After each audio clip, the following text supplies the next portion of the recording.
In this video, I wanted to share with you some quick and easy tips on how you can really elevate your Squarespace website. If you're struggling to get your Squarespace website looking good, you're definitely not alone. I've heard from a lot of people, including some of my clients, that they've tried to make their own website using the pre-made Squarespace templates and they just can't get it to look quite right. So since it's a common issue, I thought I would make a video sharing some of the small things that I do on a lot of the websites that I work on as a professional web designer. Some of these tips I'm about to share with you do require a little bit of code. Not all of them, but some of them do. But don't worry if you're not a coder, it's very simple. I will show you the code snippets and I'll show you exactly where to put them, so worry not. A lot of people will tell you in videos like this one, myself included probably at some point in the past, that you don't need code to make a Squarespace website look good. But most of us Squarespace web designers, I would say, are using code in our custom websites. If you want to achieve some of these things, you just need to use code. There's no way around it at this point, unfortunately, because Squarespace is kind of limited in what they allow you to do. So that being said, the very first tip that I want to share with you is something that I do on pretty much every single website that I work on. And that is to remove the underlines on links, specifically the links in the footer.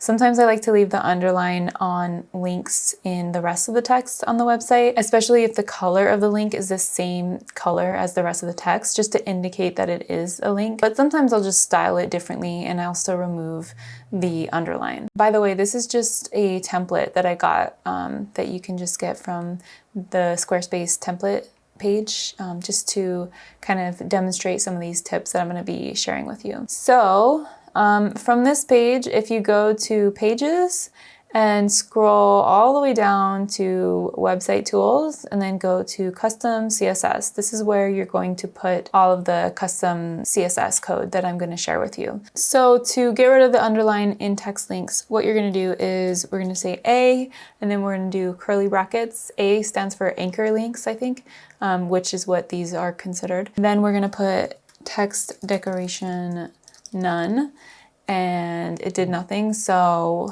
we're gonna put important to make sure it overrides the Squarespace styles. And this will apply to all links, including the ones in the footer. So if you wanted to just apply it to the footer links, then before the A, you're gonna put footer and then a space.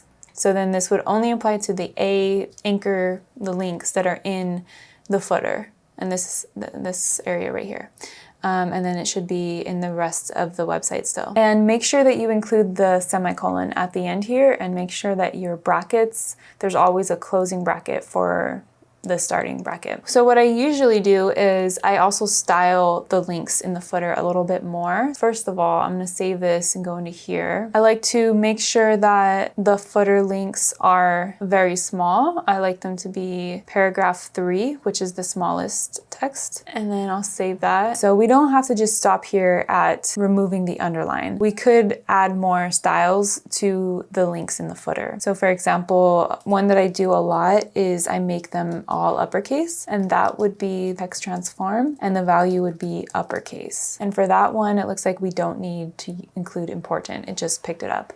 However, I feel like it doesn't look that good with serif fonts to have it all uppercase, so I would probably not do it in this case.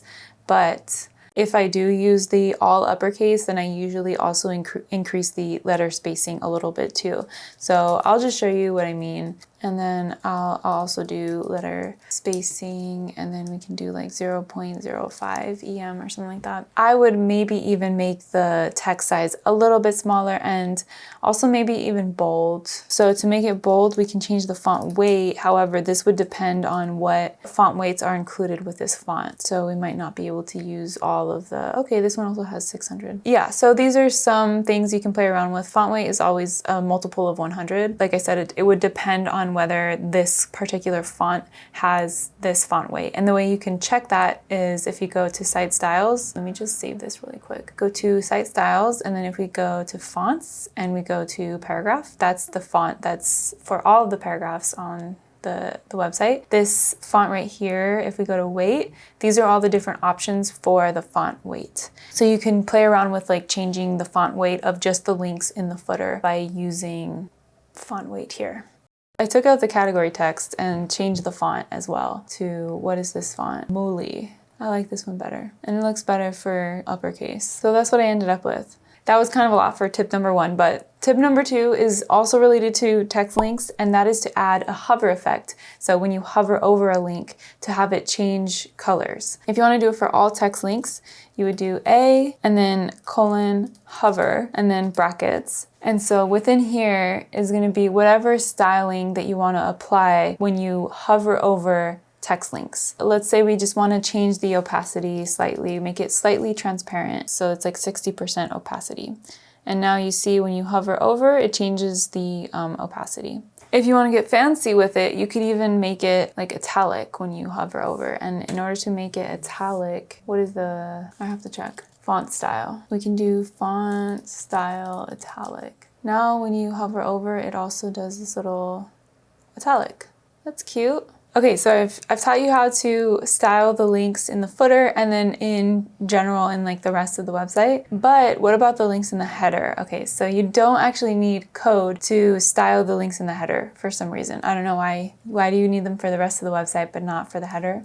I don't know, take it up with Squarespace. The header links have their own little text styling option. So if you go over here to site styles and then go to fonts and then go to assign styles, up here in header, site navigation, and then you can change the style here to custom. And now we can change these header links to look however we want. I'll just do the same thing that I did in the footer. I'll increase the letter spacing, change the size. So for size, you can also just go to custom and then you can slide it here to make it custom. See, much better, right? You can't do the hover effect though here. Squarespace doesn't have the capability to change the hover state, like what it looks like when you hover over it for any links. So that always has to be done in custom code, unfortunately. The next tip that I'm going to share with you, I'm going to stick up here with the header, is to remove elements from the header that you don't need, which seems like such an obvious thing, but I've had clients come to me that have like a cart in their header or like the login link in their header and they don't have a membership page. Maybe people just don't know how to remove it, but this is what you do. You just go to edit and you go to edit site header and then you go to add elements. And now this is where you can remove stuff or add stuff to your header. Let's say you don't have a membership site, which probably most of you don't. You could just get rid of the account. You can also remove this button. It looks like in this case, it would point to the contact page probably. So it points to the same page as this one. So, I mean, it's good to have a big in your face kind of button like this if there's like a call to action that you really want your customers to take. For example, if you're a nonprofit organization and you're trying to get people to donate, it's good to have just like a big button right up top in your face, donate, different color, like so it really stands out. Or if you want to like have people book a consultation or book a schedule an appointment or something like that, you can have that button right up top here in the header just so it's like easier for people to find it and they don't have to like look through the menu. But if that doesn't really apply to you, then like if you have like a portfolio site or something like that, then you can just remove that button too. And then you'll see that it's kind of like off balance now. So we might want to change up the design of the header in that case. But I think in this case, I actually like it better with the center aligned layout. I think that looks a lot nicer. And then I'm going to add back the button and save it. And then I'm going to remove the contact link from here because it's already here. So we don't need it here too. To do that, we can go back to here. Anything that's under the main navigation here, all of this stuff in main navigation will show up in your header here, right? If I want to remove the contact, I just move it down to not linked. Hello, it's Editor Jen. I am working on editing this video right now and I realized that I forgot to show you how to change the style of the header button to match the fonts that are in the rest of the links in the header. So I just wanted to show you that. It was really bugging me that this font is still that old serif font. So how you change that, you go over into site styles and then go to fonts and then go to assign styles and then under header button right here. This will style the text that's in the header button. So it's still using that old font.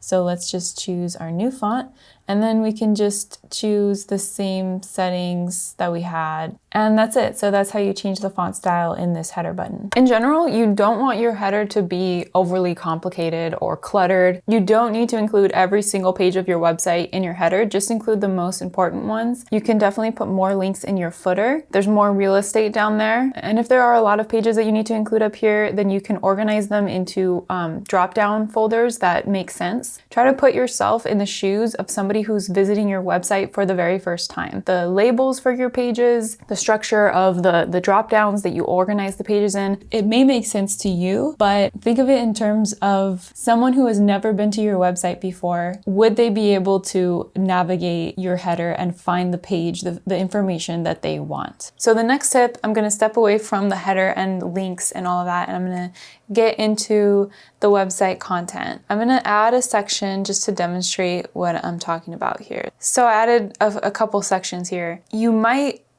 start to feel like it's looking a little bit boring. To add some visual interest, I would recommend going to add block, add a shape block, and we can change the color of the shape block to be just some other color, and we can move it behind the text. Maybe we can have it behind the image, just like coming out like this. So you could do something like that, but then you might want to also change the color of the text so that there's enough contrast. You can use the shape blocks to add just a little more visual interest to some of your sections so they don't start to look the same. Let's say you have a section where you want to have like 3 categories of content. To add a little more interest here, you can also use the shape elements. So let's add a block and go to shape and put it back here, change the color of it. You also don't need to only use these colors. Like let's say I wanted to have a color that's like slightly darker, and then I can put it in the back. So you could do something like this. Probably need to change the color of the text. So same kind of thing. You can do something like that. If your vibe of your website includes like more rounded edges, you can add some rounded edges here. Also, if it's like more like this style where it's just text, you actually don't need to have a shape element. We can combine the heading. So I'm going to cut that. We can combine that with this. So I'm going to put enter, and then I'm going to just paste it here. And then what you can do is click on this button right here, style background, add a background, and now it's just like a card. And then you can also change the text to be center aligned. So you could do it that way too if you want. And then you can also have like a link. Let's center align it and let's link it to services. I feel like I don't like the color of this. I would probably change it to like a little bit of a darker gray, like that. I like that better. And then I would just grab that. And so if you're going to be using other colors like that, make sure you grab the hex code and save it somewhere, like put it in like a text file or something, and then just continue to use that. I mean, obviously I could also just go into the site styles and change this green color to something else. But like, let's say you want to have like 6 colors instead of just these 5. You can do that too if you want. But now I feel like all of this text should be black. Another thing you could do to add some visual interest is to add section dividers. If we go to edit section and then go to divider, this is really ugly. This is for some reason the default. We're gonna go scroll down and turn off the stroke, first of all. Don't want a stroke.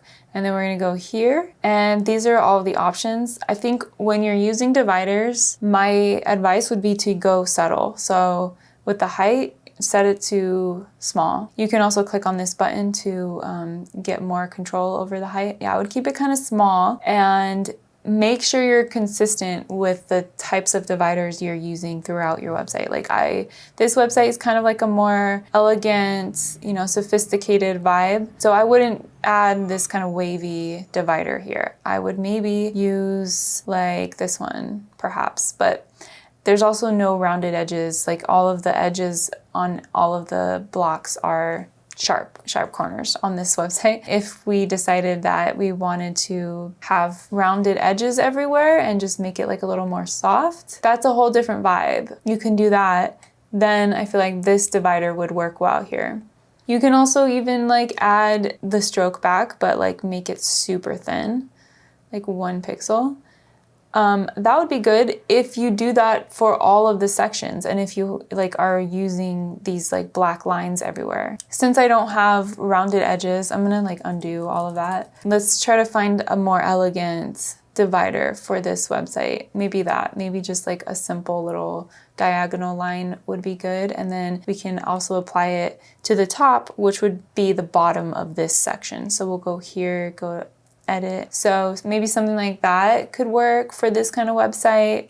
Maybe I'll give you a little sneak peek at this website template that I'm working on. By the way, this is also another way to use those shape elements. So if you go here and go to shape, see for these shapes, I was just using the square, but you can like choose any of these.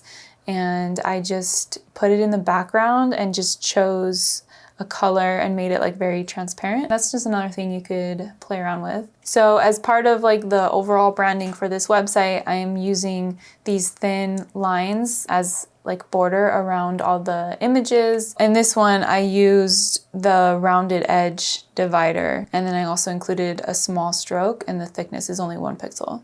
And then I've used a 1 pixel stroke on other elements too. Like this is a shape element. And I added some rounded corners and then I added a 1 pixel stroke as well here. So I kind of did that throughout the whole website. I stuck with that. So be consistent with whatever you choose. Yeah. Okay, so dividers, just to add a little more visual interest here and there. Be consistent and be subtle. Just play around with the settings until you find one that fits the vibe of your overall website. And then just use it, you know, here and there throughout your website. So for the next step, we're gonna share some more code. Let's say you have some bullet points in your website. I personally feel like bullet points are a little boring. They're a little boring, like these default bullet points. So let's change them up. You can change up the symbol of the bullet point, and we need some code to do that. Let me go to Website Tools, Custom CSS. So first of all, let's find a symbol that we want to use. If you're on a Mac, there is a shortcut where you can just do Control Command Space, and it'll bring up this little character viewer and you can kind of just like find symbols this way. Let's say you don't have this capability, like you're trying to use your keyboard and you're not finding this, or you don't have a Mac. Okay, you could just use Google. You can use google.com. I have this website that I used to go to before I found that little keyboard trick. What is it? Glyphy.io/cool symbols. You can also just Google symbols and find a similar website, but just like go through and you can find a symbol that you like. Now that we have our little symbol, we're gonna type in some code. I need to look up the code real quick because I forgot what it is. This is the code right here. Let's scroll down so we can see the changes right there. So they are now arrows. Where's that star? Just paste it in here and then it'll change right there. So I think this is just like a really quick and easy way to add more personality to your website. And this will apply to all of the bullet points on your whole website. So if there's like a specific section that you want to apply it to, I'm not gonna get into how to do that because it's like a little more complicated and I don't wanna scare you away, but I did make a video that goes a little more into detail on how to use CSS in Squarespace and how to target specific blocks and specific sections and stuff like that. So go check that out if you're interested in learning a little bit more about this code and this CSS.